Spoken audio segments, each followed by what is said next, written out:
তোমাদেরকে অলরেডি বলেছিলাম যে আমাদের বাড়িতে দাদা আর দিদির আসার কথা আছে, তো সবাই মিলে সানডে ঠিক করলাম একটু চিকেন বিরিয়ানি বানানো যায় খুবই ইজি পদ্ধতিতে, দেখা যাক কেমন হয়। তো ভালোই হয়েছিল, তাই তোমাদের সাথে ভাবলাম রেসিপিটা শেয়ার করে নিই। আলু, পেঁয়াজ, আদা, কাঁচা লঙ্কা, রসুন সব বেটে নিয়েছিলাম, আর সমস্ত গোটা গরম মশলা, গোলমরিচ, তেজপাতা সব কিছু নিয়ে চলে এসেছিলাম।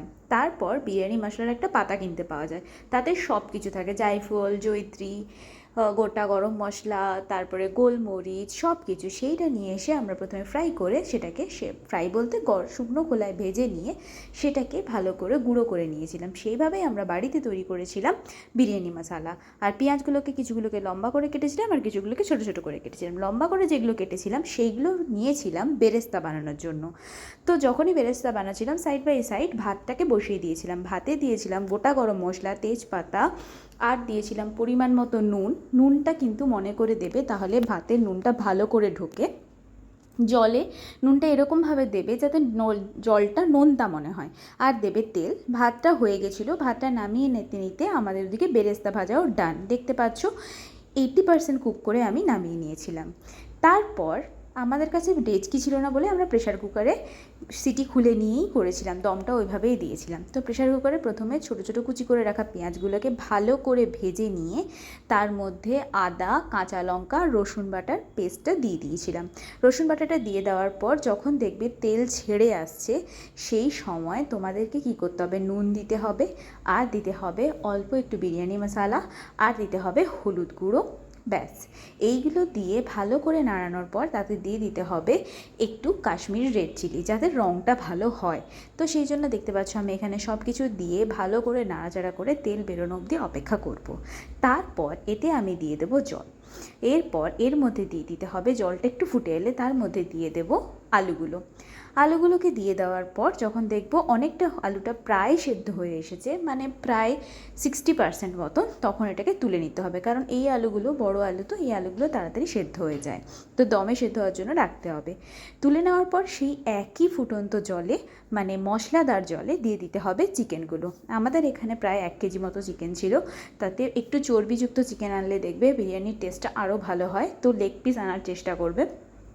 এটা দেওয়ার পর যখন দেখব অনেকটাই সেদ্ধ হয়ে এসেছে চিকেনটা, তার মধ্যে দিয়ে দিতে হবে বিরিয়ানি মশলাটা। তখন অল্প একটু দিয়েছিলাম, এখানে আরও একটু দিলাম। এইবার আমরা দিয়ে দেবো আলু, এবং আলুটা দিয়ে দেওয়ার পর আরও একটু বিরিয়ানি মশলা দিয়ে দিতে হবে। দিয়ে যখন দেখবো এটা এরকম ভালো করে ফুটে এসেছে, তারপর গ্যাস কমিয়ে তার মধ্যে দিয়ে দিতে হবে টক দই। টক দইটা ভালো করে নাড়িয়ে দিতে হবে।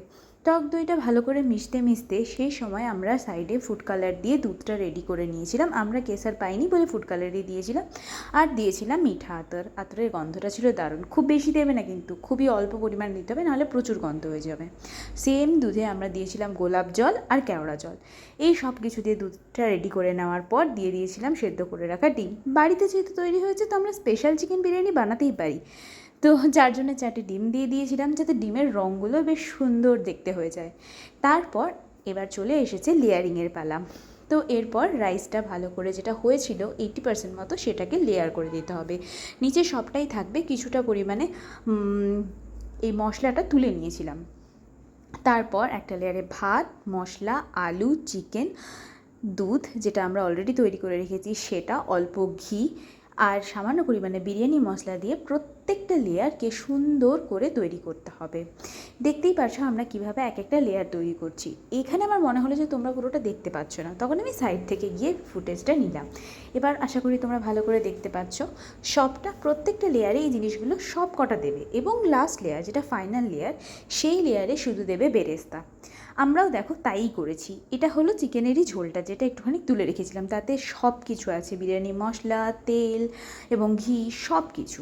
এবার এটা দেওয়ার পর এর মধ্যে আগে থেকে যে বেরেস্তাটা ভেজে রেখেছিলাম সেটাকে ভালো করে ওপরে ছড়িয়ে দেবো। এবার দেখতে পাচ্ছ কীরকম সুন্দর দেখতে হয়েছে। তোমরাও কিন্তু বাড়িতে ট্রাই করো।